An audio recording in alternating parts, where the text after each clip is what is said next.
Welcome to Crafts Time, where I somewhat dangerously try to peel off the shells of my floor tom in order to paint it with psychedelic floral folk art. Okay, first step,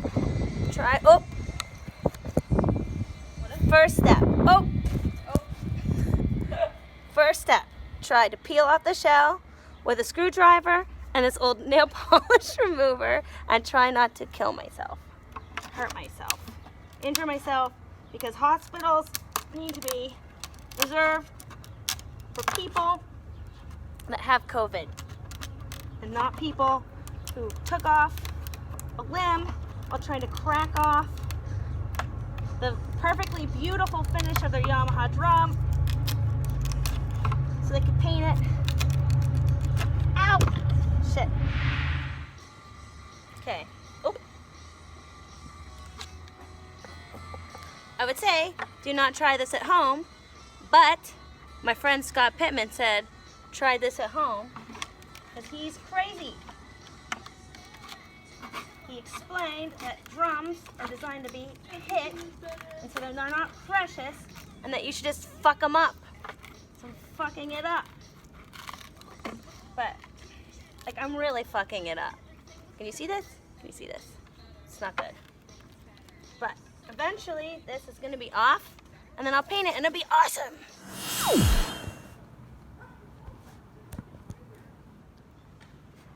Well, I'm still on the first step. I don't recommend this project. It is very difficult.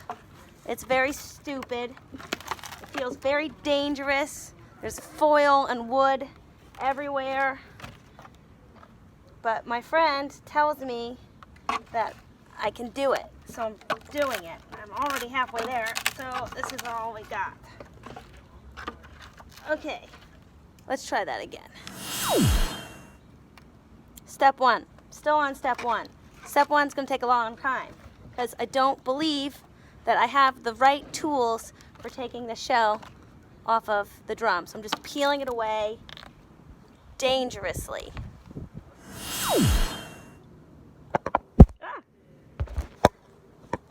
Okay.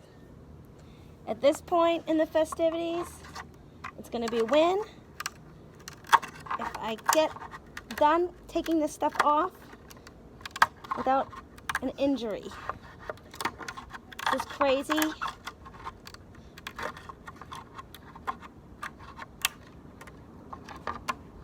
These wraps have like metal, pieces of wood. It's insane. Well, we're still at step one. It's a few hours later. This is not an easy process, and I don't recommend it to anyone.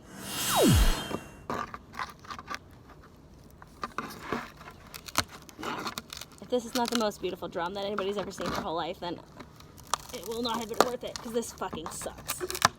This is stupid. God, is this the stupidest thing? Perfectly nice drum. Ugh. Alright, here we are at the conceivable end of step one, where I've demolished my drum like an asshole by chipping off all of the shell wrap with flathead screwdriver and some old nail polish remover and mite. I have some splinters. I have some shards of metal in my skin. I have not made a trip to the hospital yet, which is the most socially responsible part of this process. And yeah, I don't recommend this project at all. Okay. Oh, shit. What are you doing in the neighborhood, Scott? Were you just in the neighborhood going for a walk? He drove here to put me through this torture. Wait, do you have a mask nearby on you? Do I have a No, walk nearby? A mask. he doesn't need to wear a mask on his phone.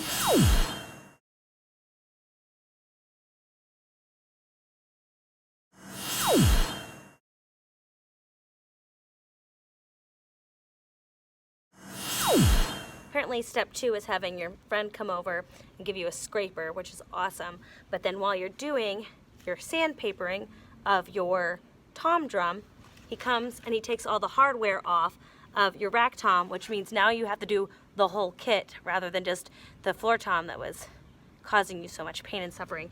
But it turns out this is coming off of this rack tom a little bit more easily, so my fingers are crossed. The bass drum doesn't actually kill me, but things are happening.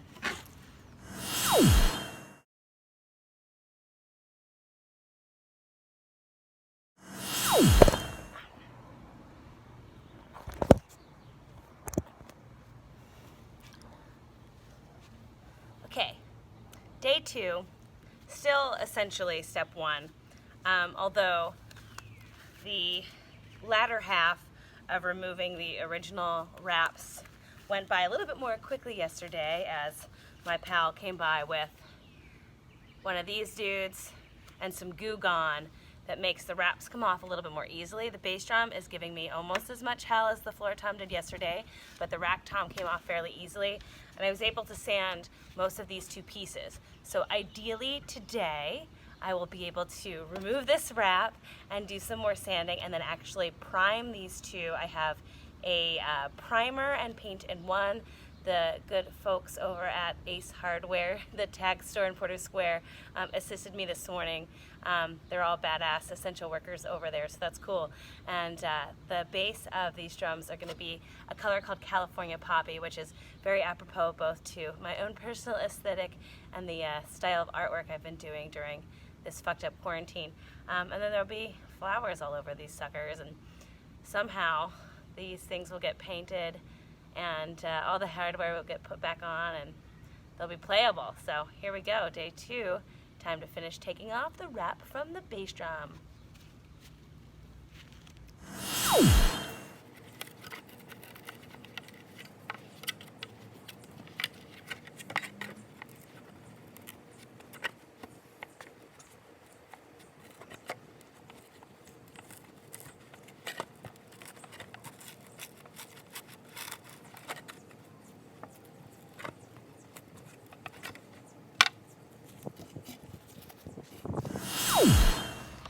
So after yesterday's fight with my tom, I wanted to show how nice it is when sometimes you find enough of the ply to get up that you can essentially just peel off one layer in its entirety. So like this is exciting because I just saved myself like a third of the time. So I'll just kind of chisel down here and continue to peel this, and then the bass drum won't be the total bane of my existence. So things are looking up.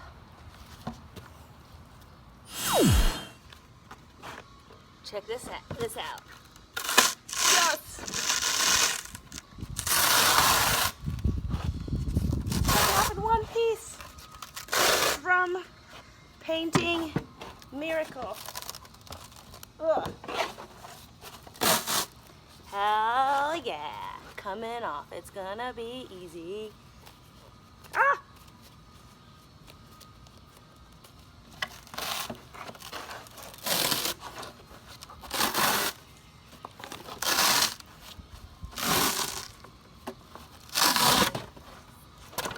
Yes.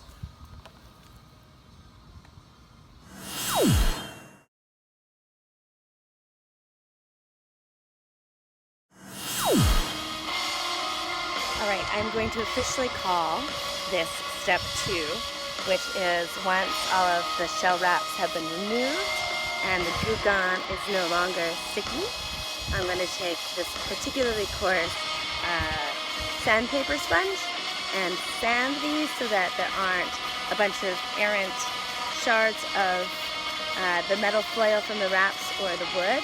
And then I'll be ready to prime these with my California Poppy colored paint and primer.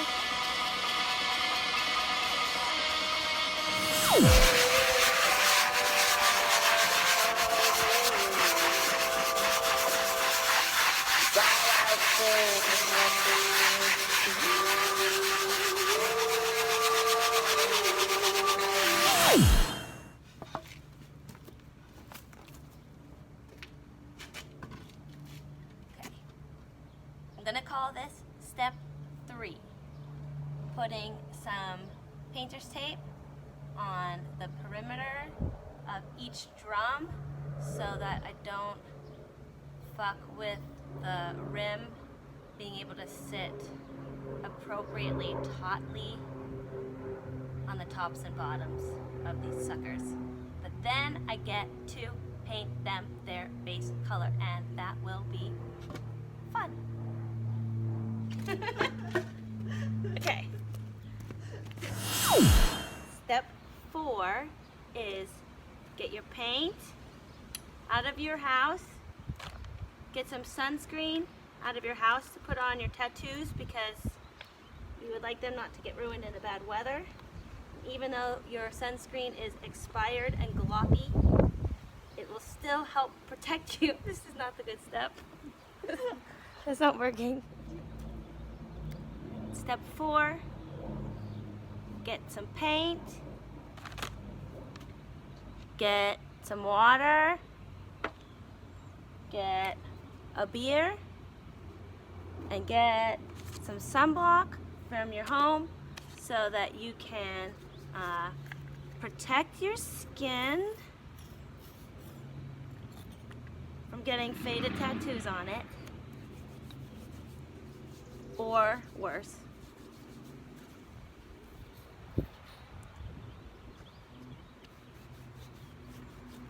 And then you are truly prepared to start the best part of this process, which is painting.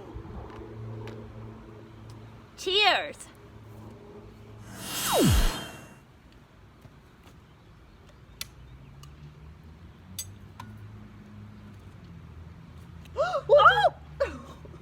This is a good color.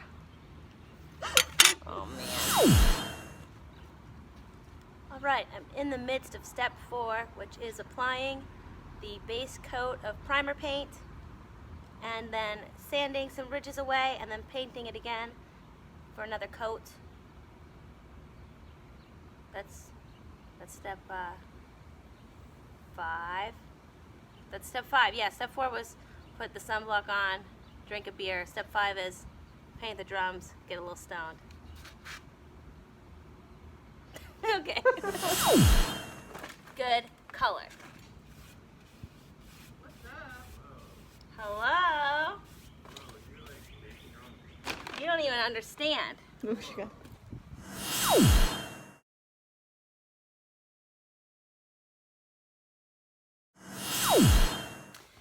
Step 6 is to start outlining the shapes that I'm going to paint on the drums on the dried paint and primer.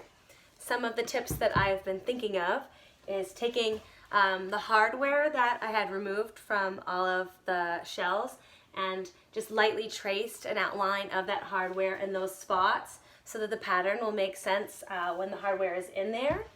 Sometimes I'm using the hardware as part of the pattern, and sometimes I'm just using it as an opportunity to not do like a really cool flower that will then be obscured. So now I've done the floor tom and I'm starting on a rack tom.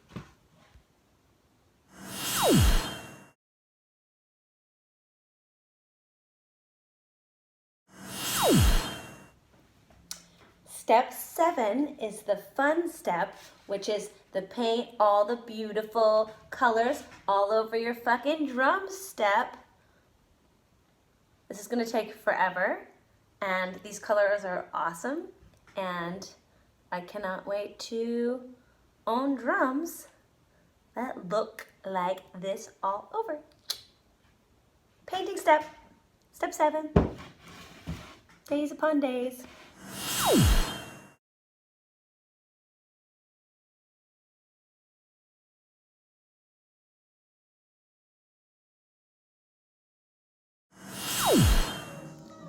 This is a pretty long step, the painting of the drums step. The actual colorful fun part is a long step. So we're still on that step. I believe it's step 7. I do enjoy listening to jazz and painting drums in my bedroom, so it's good that this is the most time intensive step. I have finished the first draft of the old rec tom. So I will eventually re-outline it and fix a few spots, but it is essentially good to go. And I'm a good portion of the way through the same set of steps on the floor tom. And the bass drum is its own thing, and that will happen next.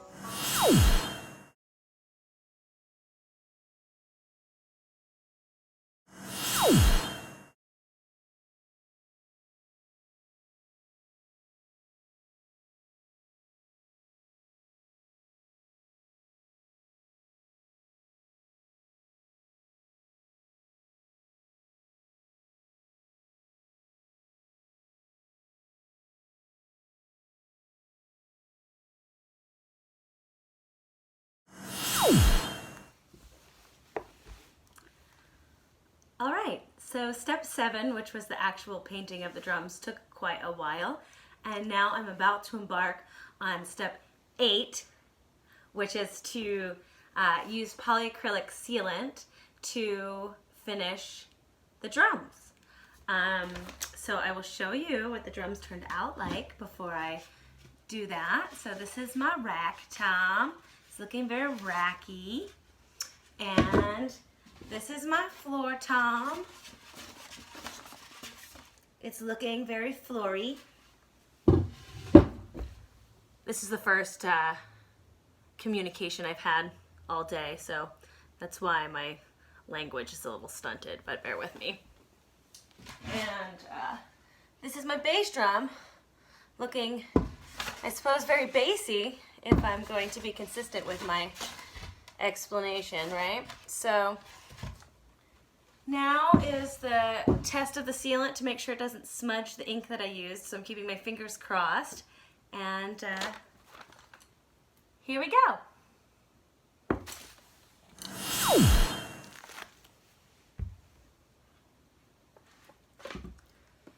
So I guess some tips for the finishing coat. I've chosen to use the brush-on sealant as opposed to a spray-on sealant because thicker layers of it will ultimately be a little bit more similar to the resonance of an actual shell wrap. Spray can be thinner. I've also, in my experience painting on furniture, because I use Sharpie, noticed that the ink doesn't necessarily stick as well as you'd like, and so the smaller brush movements are more likely to not end up in smudged ink than like thicker or coarser brushes would have. I've also read and seen some reviews about how you can get some bubbles in the sealant if you use foam rollers, and so to tip it with a brush. So I'm just using sponge brushes to begin with. And so far in this small amount of area, I haven't smudged Sharpie yet. So my plan is going to be to do a really thin coat of this and kind of make sure that my Sharpie is cool, and then I'm going to let these set for a day before I do some more coats. I'll probably do a thick coat of this 24 hours apart, maybe 3 times, and see if that's kind of the thickness of the wrap that I would like. Let me think if I have any other tips. Oh, my other tip is to do this in a well-ventilated area, which I'm not doing. I'm doing it in my bedroom right now with the window open, and I'm just going to have to deal because I didn't want the wind to blow like yard pollen all over this and have these flowers be a lot more literal seeming than they actually are. So this is my step 8 sealing it process. So here we go.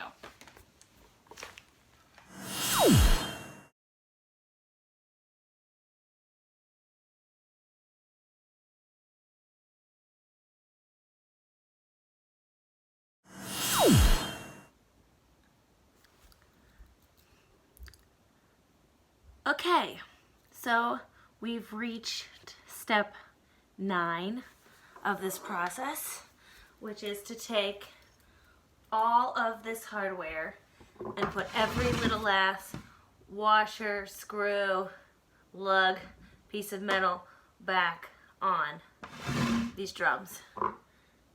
It's going to take a while. it's gonna be no fun.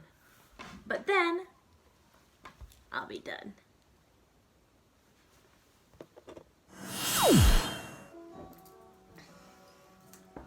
Okay, so after a couple of hours, the floor tom has been assembled. This is a time-consuming routine because basically what you need to do is take this piece that the screw that the head of the drum attaches to goes onto each part of the drum. You have to put this little plastic piece and this little screw so that that's where the screw piece goes in. And then you put this little metal piece in that I think helps keep that taut, because it's important that this stays upright and doesn't fall into the lug when you're screwing everything in. It'll keep that taut, and then I think it also helps kind of guide that piece. But this is all conjecture. I've never done this before. But basically, I'm moving on to my rack tom, and I'm going to put these in each of these little spots, screw in the other side, and then put the heads back on. Here we go. All right, we are getting there.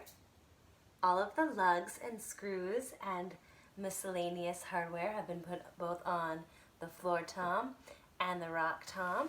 And now here we are, ready for the bass drum. It's gonna take a little bit, but we are nearing the end, friends.